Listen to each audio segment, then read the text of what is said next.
Good day, this is Professor Will, CBMD PhD. Today is Wednesday, June 10th, 2020. It is 8:02:14 seconds a.m. Eastern Standard Time, and this is a continuation of my Corona series. So let's get started here.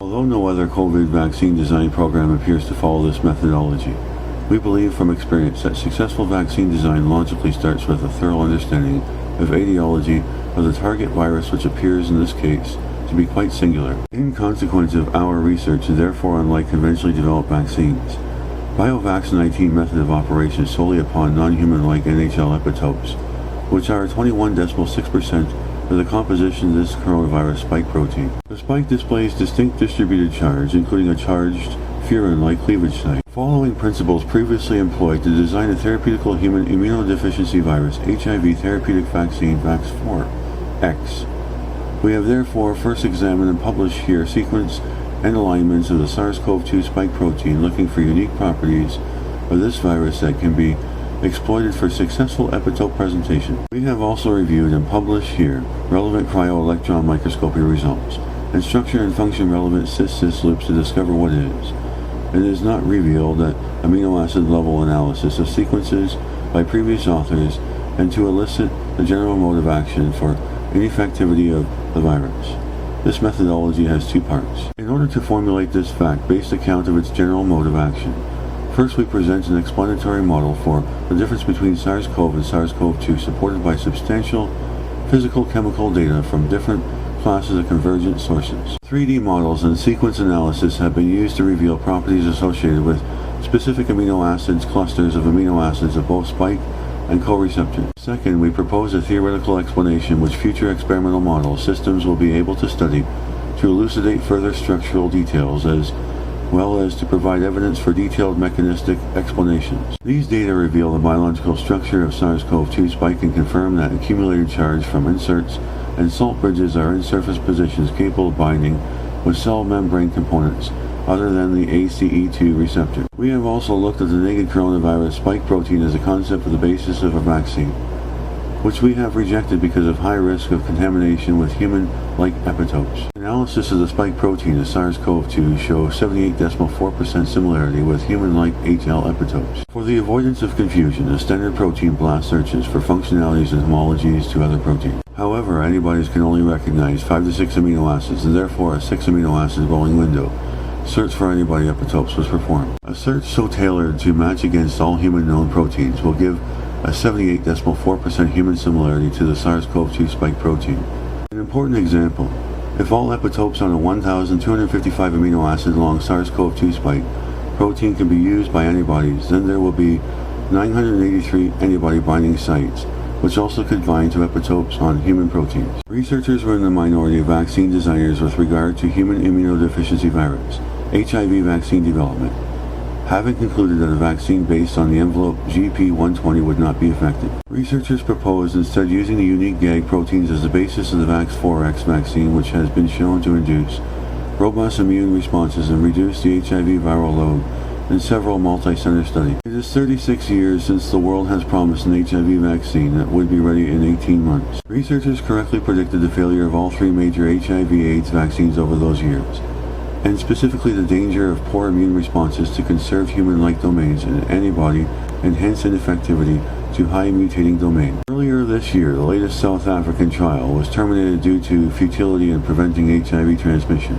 UNAIDS 2020. From our past HIV experience, we therefore observe that in the present context, any vaccine designed based on the whole spike protein of SARS-CoV-2 may not be immunogenic due to its high human similarity compared to a vaccine with specifically selected NHL epitopes, such as the BioVax-19 does. COVID-19 candidate vaccines designed without appreciating these problems may run similar risks to those experienced with HIV vaccines that failed to show protection. The possibility of inducing autoimmune responses or antibody-dependent enhancements needs to be carefully guarded against because there is published evidence that an HIV candidate vaccine has actually enhanced ineffectivity. Vaccinations were halted, participants were unblinded, and post-HOC analysis more HIV infections occurred in vaccines versus placebo recipients and men who had AD5 neutralizing antibodies and or were uncircumcised. Follow-up was extended to assess relative risk of HIV acquisition in vaccines versus placebo recipients over time. Such antibody-dependent enhancement ADE has been observed for coronavirus in animal models, allowing them to enter cells expressing Fc gamma R. ADE is not fully understood.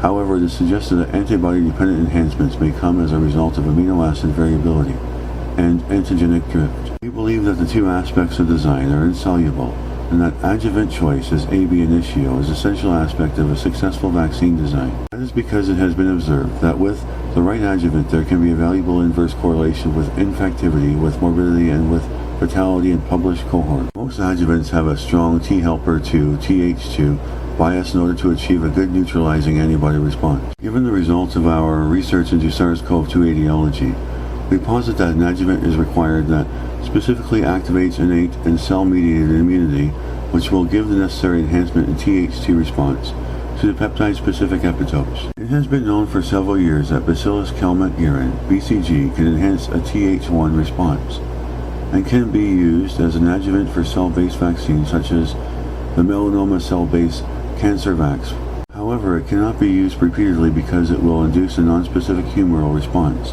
that will enhance cancer progression. Researchers developed a program for improved agents that could replace Bacillus calmette-guerin in the control of tuberculosis and noted that heat-killed Mycobacterium vaccia had the ability to enhance Th1 response and suppress the humoral response, making it a therapeutical agent in its own right. Further research showed that Mycobacterium abuans was superior to Mycobacterium vaccia and was much easier to manufacture to good manufacturing practice standards. Therefore, it was selected by Imodulin as the immune modulator of choice for cancer studies. Imodulin IMM101 is a systemic immune modulator containing a suspension of heat-killed whole cell Mycobacterium abuans, a rapidly dividing environmental harmless saprophyte. The heat-killing treatment during manufacture safeguards patients from side effects associated with delivering live or attenuated organisms. IMM101 has been successfully used in stage 4 melanoma trials as a single agent, as well as to increase the effectiveness of gemcitabine in a randomized study in advanced pancreatic cancer patients,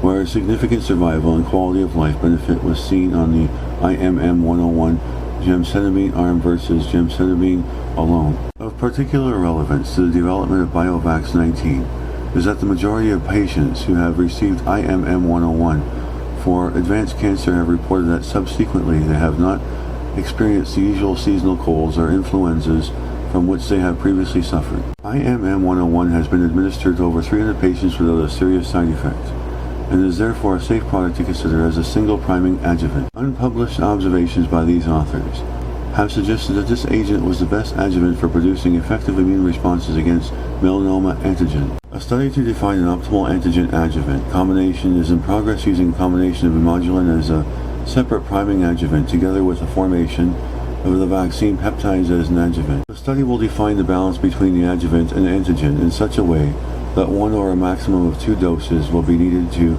obtain protective immunity. Good day, this is Professor Will, CBMD PhD on infectious disease, microbiology, and computer science.